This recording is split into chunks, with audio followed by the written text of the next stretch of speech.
ETF index mutual funds నేర్చుకుని stock మార్కెట్లో రాణించాలనుకుంటున్నారా? వెంటనే ఈ నెంబర్కి కాల్ చేయండి.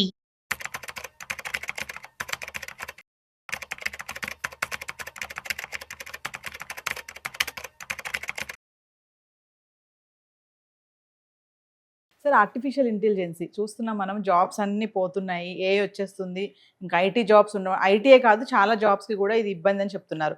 అయితే ఒకసారి మనం మాట్లాడుకుంటే ఆర్టిఫిషియల్ ఇంటెలిజెన్సీ వల్ల ఏ సెక్టార్స్కి జాబ్స్ పోతాయి, ఏ సెక్టర్కి జాబ్ వస్తాయి, అసలు ఏది బెస్ట్ కాదు అంటే? లిటరలీ అంటే ఇండస్ట్రియలైజేషన్ ఆటోమేషన్ వచ్చిన ప్రతిసారి కూడా కొన్ని సెక్టార్స్ బాగా ఎఫెక్ట్ అవుతాయి, కొన్ని సెక్టార్స్ బాగా బెనిఫిట్ పొందుతూ ఉంటాయి అనమాట. ప్రతి రివల్యూషన్ అప్పుడు కూడా అంతే జరుగుతూ ఉంటుంది, నిరంతరం అది ఇంకా అది. ఈసారి రివల్యూషన్ అనేది అన్ని సెక్టర్స్కి వస్తుంది ఎంతకంత. అది అది చాలామంది ఐటీ అనుకుంటున్నారు, ఐటీ అనేది ఒక చిన్న పార్ట్ అండి. అటు ఓవరాల్గా చాలా సెక్టర్స్ ఎఫెక్ట్ కాబోతున్నాయి, కొన్ని ఆల్రెడీ అయినాయి కూడా. అండ్ అస్సలు ఎఫెక్ట్ కాకుండా పెద్దగా ఉంది అంటే ప్రొడక్షన్ యాక్టివిటీస్ పెద్దగా అవ్వవు. ఓకే.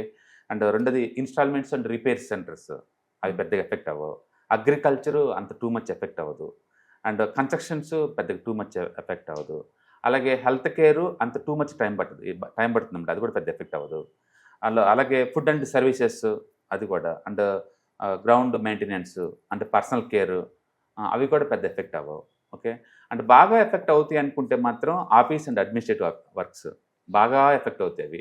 అవి ఆల్రెడీ అవతలకి వెళ్ళిపోతాయి.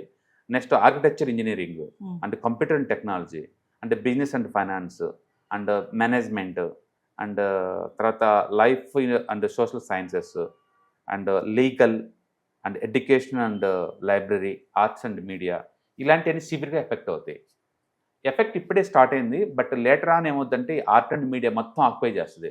ఒకప్పుడు గ్రాఫిక్స్కి 10 లక్షలు పెట్టారనుకోండి, ఇప్పుడు 10 రూపాయలతోనే వస్తాయి. అంత తేడా వస్తుంది. ఒకప్పుడు 10 లక్షల ఆర్ట్ ఇప్పుడు 10 రూపాయలకి వస్తుంది, ఫ్రీగా కూడా వస్తాయి అవి. అంతేగా గ్రాఫిక్స్లో తేడా వస్తుంది. ఎడ్యుకేషనల్ లైబ్రరీస్లో అయితే నీకు ఇన్స్టెంట్లో ఇన్ఫర్మేషన్ దొరుకుతున్నప్పుడు లైబ్రరీస్ ఎవరు వెళ్తారు? నీకు మొత్తం A to Z ఆన్లైన్ దొరుకుతాయి. ఐఐటీల్లో కూడా ఆన్లైన్ కోర్సులు ఫ్రీగా వచ్చే రోజులు ఉంటాయి ముందు రోజుల్లో. మీరు ఎలాంటి కోర్స్ అయినా ఫ్రీగా చేసుకోవచ్చు ప్రపంచంలో, అంతగా డిజిటలైజేషన్ జరిగింది అనమాట. అందుకని ఎడ్యుకేషన్ అండ్ లైబ్రరీ చాలా హ్యూజ్ మార్పులు వస్తాయి అనమాట, మార్పులు చేర్పులన్నీ కూడా. అంటే లీగల్ కూడా కేసు స్టడీ డేటా రీడ్ చేయడం ఇవన్నీ కూడా స్పీడప్ అయిపోద్ది. అండ్ సమ్మరీ చెప్తూ ఉంటుంది, చాలా ఈజీ ఉంటుంది అనమాట. అలాగే సోషల్ సైన్స్, అలాగే life and social sciences and architecture and engineering, అది రెడీమేడ్గా నీకు ఏం కావాలో ప్రాంప్ట్ ఇచ్చేస్తే డిజైన్ చేసి నీకు ఇస్తుంది, మార్పు చేసుకోవచ్చు మన నచ్చినట్టు. అలాగే కంప్యూటర్ అండ్ మ్యాథ్స్ ఆల్రెడీ మనం చూస్తూనే ఉన్నాం, ప్రస్తుతానికి మన అగ్రెసివ్ ఉంది కంప్యూటర్లోనే ఇది. బట్ ముందు రోజుల్లో ఇంకా వద్దనమాట. సో ఇట్లా ఇవన్నీ కూడా మేనేజ్మెంటు, బిజినెస్, ఫైనాన్స్ మొత్తం ఈసారి ఎంతేందంటే high paid salaries, higher education మొత్తం ఎఫెక్ట్ అవుతున్నాయి. మామూలుగా ట్రెడిషనల్గా ఏంటంటే కొత్త టెక్నాలజీ వచ్చినప్పుడల్లా low wage salaries, low education people effect అవుతారు మామూలుగా ట్రెడిషనల్గా, ఇప్పుడు దాకా జరిగింది. ఈసారి వచ్చే రెవల్యూషన్స్లో లో శాలరీ వాళ్ళకి అసలు ఎఫెక్ట్ అవటల్లా. వాళ్ళ పర్సనల్ కేర్ కావచ్చు, కన్స్ట్రక్షన్ కావచ్చు, అగ్రికల్చర్ కావచ్చు, వాళ్ళ జాబ్స్ అసలు ఎఫెక్ట్ అవ్వట్లేదు. ప్లంబరు ఇవన్నీ హై అండ్ శాలరీస్ వాళ్ళు ఎఫెక్ట్ అవుతున్నారు, హై ఎడ్యుకేషన్ పీపుల్ వాళ్ళు ఎఫెక్ట్ అవుతున్నారు. ఈసారి రివల్యూషన్ అక్కడ జరుగుతుంది. దానివల్ల ఏంటంటే టోటల్ ఇన్కమ్ వాళ్ళు అందరూ ఎఫెక్ట్ అవుతున్నారు ఈసారి. నెక్స్ట్ 2-3 ఇయర్స్లో కొత్త జాబ్స్ చాలా స్లో అవుతాయి. ఎవరి లెక్కన హైయర్ ఎడ్యుకేషన్ ఇంకా మోర్ కాంపిటేటివ్ తయారవుతారు. ఇప్పటికే హై టెక్నాలజీ చదివిన వాళ్ళకి పెద్ద జాబ్స్ లేవు, ముందు రోజులు ఇంకా కష్టం వాళ్ళకి. అదే 10th తప్పిన వాళ్ళకి అనుకోండి బోల్డ్ అండ్ చాయిస్ ఇప్పుడు ఉంది, ఫ్యూచర్లో కూడా చాయిస్ ఉంటుంది. ఎందుకంటే అది అగ్రికల్చర్ని, పర్సనల్ కేర్ని అండ్ కన్స్ట్రక్షన్ వర్క్ని రీప్లేస్ చేయలేవు. అవి ఎంత టెక్నాలజీ వచ్చినా సరే అవి రీప్లేస్ చేయలేవు, వాళ్ళకి అంతే ఉంటుంది. అందుకని సాఫ్ట్వేర్ కత్తి నువ్వు హార్డ్వేర్ అవుతుంది, కొత్త హార్డ్వేర్ జాబ్స్ ఎక్కువ ఛాన్స్ ఉందన్నమాట. అట్లా ఈసారి రివల్యూషన్లో నెక్స్ట్ 10 ఇయర్స్లో ద బిగ్గెస్ట్ ఎఫెక్ట్ కాబోతుందల్లా high end salaries, high education people మాత్రం ఎఫెక్ట్ కాబోతున్నారు. Low wage salaries, low education jobs అవి కూడా అంత ఎక్కువ ఎఫెక్ట్ అవ్వదు అనమాట. కానీ ప్రతి ఒక్కటి ఎఫెక్ట్ అవుద్ది ఈసారి, అది గొప్పదనం. మోర్ ఆర్ లెస్ ప్రతి ఒక్కటి ఎఫెక్ట్ అయ్యే ఛాన్స్ ఎక్కువ ఉందన్నమాట. నెక్స్ట్ 10 ఇయర్స్ తర్వాత అసలు ఆటోమేషన్ లేకుండా, ఏఐ లేకుండా ఇంకెలాంటి వర్క్ జరగవు.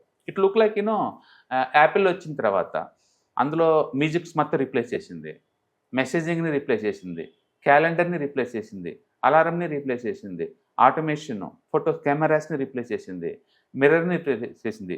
అట్లా ఎన్నో వాటిని ఒక్క ఫోన్ ఎలా రీప్లేస్ చేసిందో ఈ ఆటోమేషన్ కూడా ఏఐ వచ్చిన తర్వాత అన్నిటినీ రీప్లేస్ చేస్తారు అనమాట. అందుకని ఈవెన్ ఇంట్లో కూడా అందరూ ఇక బీయింగ్ చేస్తారు ఆటోమేషన్ అని. అంటే ఆఫీస్లో ఉండి కుక్కర్ ఆన్ చేసుకోవటం, ఆఫీస్లో ఉండి గీజర్ ఆన్ చేసుకోవటం, ఇంటికి వచ్చేటప్పుడు రెడీ టు ఫుడ్ అరేంజ్ చేసుకోవటాలు, అలాగే మర్చిపోయి ఇంటికి పోయి అట్లాంటివి ఏమి ఉండవు. ఇంకా అక్కడి నుంచి లాక్ ఓపెన్ చేసుకోవాలి గెస్ట్ వచ్చినప్పుడు. ఇలాంటి ఆటోమేషన్ మామూలు విషయం అయిపోద్ది. ఇప్పుడు దాకా ఏంటంటే సపరేట్ ఫీచర్ లాగా ఉంటుంది కదా, అలా ఉంటుంది అనమాట. ఇంకా ఫీచర్లు అందరూ స్పెట్స్ తోటి కంట్రోల్ చేసేలాగా వస్తుంది. ఇప్పుడు దాకా అవన్నీ ఫ్యాన్సీ వస్తువులు, ఇప్పుడు అలా ఉండదు. ఇంకా లుక్ లైక్ ఇప్పుడు ఎండాకాలం వచ్చింది అనుకోండి, ఏసీలే ఇప్పుడు ఫ్యాన్ లాగా అయిపోతాయి. అందుకని ఏసీలు లగ్జరీ కాదు, ఇంకా ఇట్స్ న్యూ నార్మల్ అనమాట.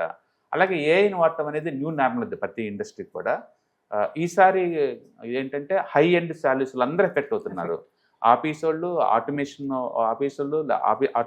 వాళ్ళు, అండ్ ఇంజనీరింగ్ వాళ్ళు, అండ్ ఈవెన్ లైఫ్ సైన్స్ వాళ్ళు, అండ్ ఎడ్యుకేషన్ వాళ్ళు, లా, టూ మచ్గా ఎఫెక్ట్ అవుతుంది అనమాట. టూ మచ్ ఎఫెక్ట్ అవుతుంది. సింపుల్ చెప్పాలి, సర్వీస్ ఓరియంటెడ్ మొత్తం ఇది మొత్తం రీప్లేస్ చేసుకుంటూ పోతుంది అనమాట. అండ్ హార్డ్ జాబ్స్ అన్నిటినేమో అది స్లోగా రీప్లేస్ చేస్తుంటుంది. మొత్తానికి 10 yearsలో ద మ్యాక్సిమం పీక్ లెవెల్లో ఉంటుంది ఆటోమేషన్ అంతా కూడా. కాబట్టి హై ఎండ్ శాలరీస్ వాళ్ళందరూ ఎఫెక్ట్ అయ్యే ఛాన్స్ ఎక్కువ ఉంది. హై ఎడ్యుకేషన్ పీపుల్ అందరూ ఎఫెక్ట్ అయ్యే ఛాన్స్ ఉంది. వాళ్ళు ఇంకా బెటర్ క్రియేటివిటీలో ఉంటే బెటర్ అనమాట. అంటే ఫస్ట్ ఆర్టిఫిషియల్ ఇంటెలిజెన్స్ అన్నారు సార్, తర్వాత ఏజెంట్ ఏ అన్నారు, తర్వాత ఆంథ్రోపిక్ వచ్చింది, ఇంకా ఇలాంటి చాలా వస్తానే ఉంటాయంట. ప్రతి యాక్టివిటీకి ఒకటి ప్రిపేర్ అవుతుంది. ఇవేంటంటే ఒకటి హార్డ్వేర్, లైక్ ఎన్విడియా వాళ్ళు గ్రాఫిక్స్ కార్డ్స్ మాత్రం పంపించేస్తుంటారు. వీటిని బిల్డప్ చేసుకొని ఇన్ఫ్రాస్ట్రక్చర్ డెవలప్ అవుతాయి. ఇన్ఫ్రాస్ట్రక్చర్ మీద ఈ ప్లాట్ఫామ్స్ ఉంటాయి అనమాట, ఏజెంట్ మోడల్స్ అనమాట, LLMs ఉంటాయి. వీటి మీద నీకు నచ్చిన ఏజెంట్ క్రియేట్ చేసుకోవచ్చు. లా కోసం పనికి వచ్చే వాళ్ళ కోసం ఒక ఏజెంట్, ఎడ్యుకేషన్ పీపుల్ కోసం ఒక ఏజెంట్, ఇట్లా వరుసగా అనమాట. ఇంకా ఎవరైతే ఈ ఏజెంట్లు క్రియేట్ చేస్తారో వాళ్ళకి మనీ ఎక్కువ వచ్చే ఛాన్స్ ఎక్కువ ఉందన్నమాట. అందుకని ముందు రోజుల్లో బిజినెస్ యాక్టివిటీస్ ఎక్కువ ఉంటాయి. ఇది ఇట్లా ఇంతకుముందు యాప్స్ లాగా ఉండే వాళ్ళు, కోడింగ్ లాగా ఉండేది కదా, ఇప్పుడు అట్లా ఉండదు అనమాట. ఇంకా ఏఐని ఎలా వాడతారు అన్న దాన్ని బట్టి మీకు ఉంటాయి అనమాట. అంటే స్టోరీ టెల్లింగ్ కావచ్చు, అండ్ చాలా మార్పులు చెప్పులు నెక్స్ట్ 10 yearsలో. అండ్ డెఫినెట్గా సైబర్ సెక్యూరిటీస్కి హెల్ప్ అవుతుంది వీటి వల్ల, అండ్ మీడియాకి హెల్ప్ అవుతుంది, and law, and medical, and engineering, అన్ని హై ఎండ్ ఎడ్యుకేషన్ పీపుల్ అందరికీ ఇదొక హెల్పర్ లాగా యూజ్ అవుతుంది. 10 మంది చేసే పని ఇద్దరు చేసుకోవడానికి వీలు అవుతుంది అనమాట. అందుకని నెక్స్ట్ ఫ్యూచర్ జనరేషన్లో కంపెనీ అంటే 100 మంది, 200 మంది, 1000 మంది అలా ఉండవు. ఫ్యాక్టరీస్ అంటే 5 10 మంది ఉంటారు. మొత్తం ఆటోమేషన్తో నడిచేది అనమాట. ఆ టైప్ రాబోతుంది. బట్ లో వేజ్ శాలరీస్కి వచ్చిన దండగేం లేదు. అందుకని అగ్రికల్చర్ స్టిల్ ఇంకా అట్రాక్టివ్గా అంటే అగ్రికల్చర్ ఉంటుంది, కన్స్ట్రక్షన్ ఉంటుంది, పర్సనల్ కేర్ ఉంటుంది. అండ్ ఈ టైప్ జాబ్స్ మాత్రం సెక్యూర్గా ఉంటారు. వాళ్ళకి పెద్ద ఆటోమేషన్ అంత ఎఫెక్ట్ అవ్వదు. బట్ డైరెక్ట్గా ఇండైరెక్ట్గా కొంచెం ఎఫెక్ట్ అవుతారు. బట్ హై ఎండ్ శాలరీస్ వాళ్ళు డెఫినెట్గా ఎఫెక్ట్ అవుతారు. సో ప్రాబ్లం ఎక్కడ వచ్చిందంటే హై ఎండ్ శాలరీస్ వాళ్ళు అప్పటికి మిడిల్ ఏజ్ చేస్తారు, 40 50 వచ్చేస్తాయి. అండ్ అది యూత్తో పోటీ పడలేక జాబ్స్ రిజైన్ చేయాల్సి వస్తుంది. అది జరిగేది అది. అందుకని నెలకోసారి ఇక ముందు రోజుల్లో, ఇప్పుడు 26లో ఉన్నాం, ఎవ్రీ మంత్ ఏదో కంపెనీలు లే ఆఫ్లు జరుగుతూ ఉంటాయి. అది జరిగే కూడా చిన్నవి కావు. మైక్రోసాఫ్ట్, అమెజాన్, గూగుల్, ఫేస్బుక్, ఇలాంటి వాటిలో నిరంతరం జరుగుతూనే ఉంటాయి. ఇంకా ఎందుకంటే మరి ఇది వచ్చేసిన తర్వాత రీప్లేస్ అవుతూ ఉంటాయి కదా జాబ్స్. ఇది రాను అన్నిటికీ ఎక్కువ అవుతుంది. అంటే రీసెంట్గా ఫినాన్స్లోనే 2 లక్షల జాబ్లు అయిపోయింది ఈ సంవత్సరం. 2 లక్షల జాబ్స్ ఫినాన్స్లో. ఎందుకంటే ఏఐ వచ్చేసినాయి కదా, అవి చేస్తున్నాయి, డేటా రీడింగ్ అవి చేస్తున్నాయి అనమాట. సో వ్యూవర్స్, మీకున్న ప్రతి డౌట్ని సార్తో మాట్లాడి క్లియర్ చేసుకోవాలి అనుకుంటే మరి బెస్ట్ ఇండెక్స్ ఫండ్స్ ఏంటి, మ్యూచువల్ ఫండ్స్ ఏంటి, ఈటీఎఫ్స్ ఏంటి, ఎందులో ఇన్వెస్ట్మెంట్ చేస్తే, ఎక్కడ ఇన్వెస్ట్మెంట్ చేస్తే బాగుంటుంది, ఎంత రిటర్న్స్ వస్తాయి, బెస్ట్ షేర్స్ ఏమున్నాయి, బెస్ట్ ఫండ్స్ ఏమున్నాయి, మరి మీరు కనుక ఈ వెబినార్లో కనుక జాయిన్ అయితే మీకు investment strategies and best business ideas కూడా తెలుసుకునే అవకాశం ఉంటుంది. మరి మార్చ్ 14, 15 తారీఖులో ఈవినింగ్ 6 to 9 నిర్వహించబోయే క్లాసెస్లో మీరు రిజిస్టర్ చేసుకోండి. ఇమీడియట్లీ కింద స్క్రోల్ అవుతున్న నెంబర్కి కాల్ చేసి స్లాట్ బుక్ చేసుకోండి. హలో ఫ్రెండ్స్, ఫైనాన్షియల్ ఫ్రీడమ్ మీద వెబినార్ జరగబోతుంది. ఇది డైలీ 3 hours ఉంటుంది, 3 days ప్రోగ్రామ్.